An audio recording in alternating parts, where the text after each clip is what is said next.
Okay, you people have finally convinced me. George Bush blew up the World Trade Center.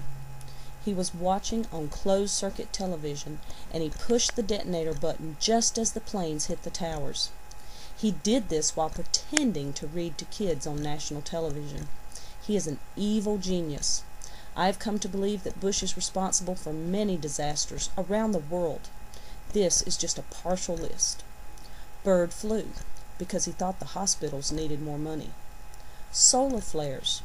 George Bush controls the sun. Falling sea levels. Rising sea levels. George Bush also controls the moon. War in Darfur.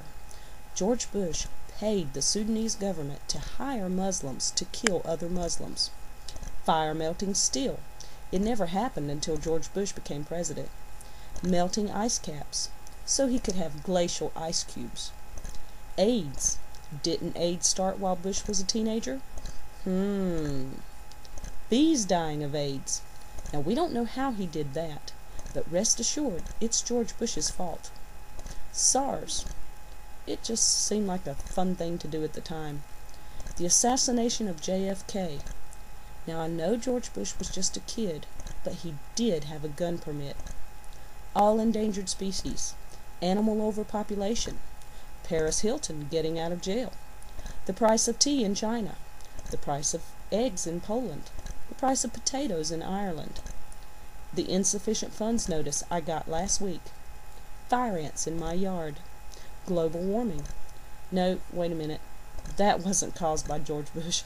That was caused by all the hot air coming from Michael Moore, Al Gore, Harry Reid, Nancy Pelosi.